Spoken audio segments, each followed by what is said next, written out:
English news based on Ukrainians w Polsce custom gem. Alright, let's get into it. A major shakeup is brewing that could reshape the social media landscape in the United States, and it involves some very big names, including Donald Trump's inner circle. This isn't just about an app, it's about who controls the flow of information to the next generation. If you're new here, I'm Andrew Meet Rich. I used to work inside a state-run media outlet, saw how stories were twisted to fit the narrative, and I walked away. Now I'm independent, I speak freely, and I tell you what really matters. If you believe in that mission, if you want the unfiltered truth, hit that subscribe button and like this video. And if you can, consider becoming a channel sponsor. It's your support that keeps this light on. So what's happening with TikTok? It looks like the United States and China are incredibly close to a deal that would prevent a nationwide ban on the app. But here's the kicker. According to the New York Post, the agreement would involve Beijing allowing American specialists to copy and replace TikTok's secret recommendation algorithm. The platform's US operations would then be sold to a businessman close to Trump, Jeff Yass, along with Bill Ford. Think about the implications of that for a second. If this deal goes through 100%, the Republican Party in the US will suddenly have its own massively popular social network, a direct channel to shape public opinion, especially among the younger generation. And you can bet there's a feeding frenzy happening behind the scenes, with tons of smaller investors fighting for a piece of a company valued at a staggering $50 billion. This is a power play, plain and simple. But the battle for influence doesn't stop there. We're also seeing a shadow war being fought by powerful foundations. J.D. Vance, who we all know, has just come out swinging, claiming that George Soros's Open Society network is funding a smear campaign against Charlie Kirk, even publishing articles about him after his tragic end.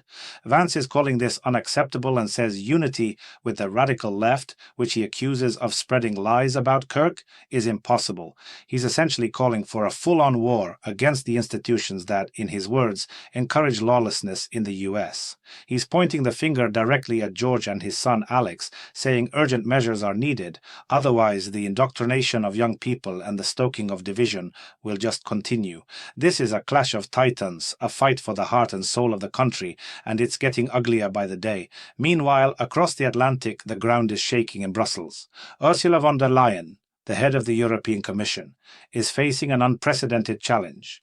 Two different political groups in the European Parliament, the right-wing Patriots for Europe and the left, have both filed separate no-confidence motions against her. This has never happened before in the history of the EU. The Parliament is set to debate and then vote on these two motions during its plenary session between October 6th and 9th. The dates are locked in, and the drama is off the charts. Interestingly, the Patriots for Europe group submitted their motion just 20 seconds before the left did. You could call it a photo finish, but you can be sure the right-wing group will demand their vote happens first, since they were technically quicker on the draw. So what's their beef with von der Leyen? The Patriots accuse her of a lack of transparency and accountability. They're also fiercely critical of the trade agreements she's pushed with South American countries and the United States. The left is equally critical of the Commission's trade policy, but they are putting a heavy emphasis on what they call the Commission's inaction regarding the conflict between Israel and Gaza. With two no-confidence votes on the table simultaneously, the intrigue is massive. The whole world is watching to see how this plays out, and you know I will bring you the results as soon as they're in. It's a high-stakes political game that could change the leadership and direction of the entire European Union. And speaking of Europe's power dynamics, there's another major development. The European Commission has just given Germany the green light to break the EU's spending limits. Why? To allow Berlin to massively increase its investment in defense and infrastructure. The Commission has decided not to trigger its restriction mechanism against Germany, which is designed for countries that spend too much. Now, experts are already pointing out what this means. It opens the floodgates for Germany to pour money into its military and its crumbling infrastructure. Unsurprisingly, this decision has already sparked criticism.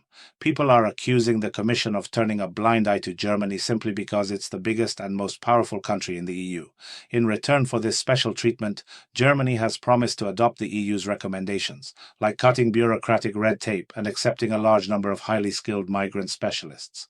But where are these highly skilled workers going to come from? They're not saying, "We'll find out later, I'm sure." At the exact same time, Estonia's Prime Minister, Kaja Kallas, is publicly calling out Germany, urging them to stop obstructing the European Union's diplomacy in Gaza. She declared that Germany needs to offer an alternative to break the deadlock among the EU leadership on how to handle the situation. This call came as the Israel Defense Forces began a large-scale ground operation aimed at taking full control of the city. The reality is, freezing the EU's trade with Israel, which is a topic that comes up often, would require a qualified majority vote, and Germany is leading the charge of European countries that are staunchly against imposing sanctions on the Jewish state, citing its special responsibility for its past actions. And let's be clear, Italy and the Czech Republic are also among the EU countries opposing sanctions. In a related development, the Israel Defense Forces officially confirmed their ground operation to capture Gaza City. According to American media, Israeli forces first conducted airstrikes and then tanks rolled into the city. Israel's defense minister, Israel Katz, made a chilling announcement to the world: Gaza is on fire. There's also some significant news concerning Ukrainian refugees. The Council of the European Union has approved a plan to gradually phase out the reception program for them. Now, the recommendations don't give specific deadlines, but they make it crystal clear that as soon as conditions allow, the process will begin.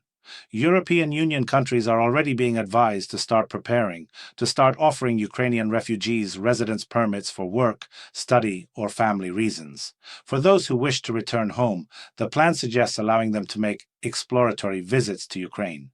They also might create information campaigns about voluntary return programs, which, if I may say with a touch of irony, will basically be explaining that it's time to start thinking about packing your bags. This is a delicate and complicated situation, and it signals a major shift in Europe's approach as the conflict drags on. Meanwhile, old wounds are being reopened between Poland and Germany. The president of Poland, during a visit to Berlin today, raised the issue of post-war reparations with the German president. He brought it up directly, but the response he received was a firm, "That issue is already settled." During the conversation with Frank-Walter Steinmeier, the German president stressed that from Germany's point of view, the matter was legally resolved a long time ago. However, he added that promoting remembrance remains a shared concern. In other words, we will remember, we will meet, and we will regret the past. There's no problem with that. But financial compensation is off the table. This exchange highlights the lingering tensions and unresolved historical grievances that still exist in the heart of Europe. And the political drama doesn't stop there. A new scandal is brewing in France, where the Minister of Culture is now under investigation for undeclared valuables. Rachida Dati, a well-known political figure, had announced her intention to run for mayor of Paris in 2026, but she's already hit a major snag. It turns out Dati failed to declare jewelry and watches worth 420,000 euros after she joined the government. As the old saying goes, be careful what you wish for. There are plenty of people in France who would love to be the mayor of Paris. Dati has previously denied the reports that she failed to declare some of her assets and said she planned to file a lawsuit for slander. But the damage is done, the negative momentum has started, and the ice is cracking beneath her feet. This could seriously derail her political ambitions. Over in Romania, things are getting even more intense. Prosecutors have officially charged Calin Georgescu, an anti-Western former presidential candidate, with attempting to overthrow the state order. The move is widely seen as an attempt to sideline him for a long time, especially given his immense popularity among the Romanian people, which is no secret to anyone. They want to lock him up. We'll have to see how this plays out, but it's a clear sign of the political battles raging within the country. It's a move that will surely send shockwaves through the Romanian political landscape. On a completely different note, there's some intriguing, almost science fiction-like news coming from the world of science.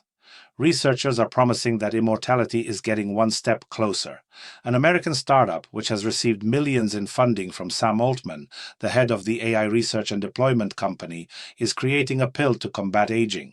This startup he financed aims to create a pill that triggers a process of cellular self-cleaning in the body, allowing cells to get rid of damage. This could potentially slow down many diseases and, as they claim, give everyone an extra 10 years of life. That's what they're reporting. But here's the most incredible part of this announcement: the first human is scheduled to try this pill by the end of this year. So we need to keep a very close eye on these reports. The future might be arriving much faster than any of us think. Finally, let's head over to Britain for a rather peculiar story. It seems the green agenda is now extending beyond the living. The Labour Party, which is currently in power, believes that funerals should also be net zero. You heard that right.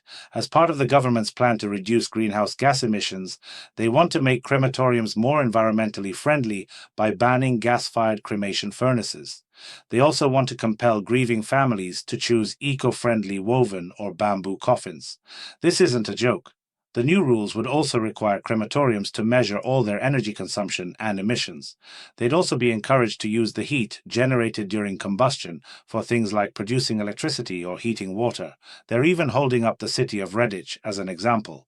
There, the local authorities have already connected the crematorium to the heating system of the city's swimming pool. Now, the excess heat from each cremation is used to heat the pool, and the authorities, I should note, are very pleased with this arrangement. We'll be watching to see what they come up with next. These are the kinds of stories that really tell you where the world is heading. These are the moments that define our times. Let me know what you think about all of this in the comments below. I wish you a peaceful sky, and I'll see you tomorrow.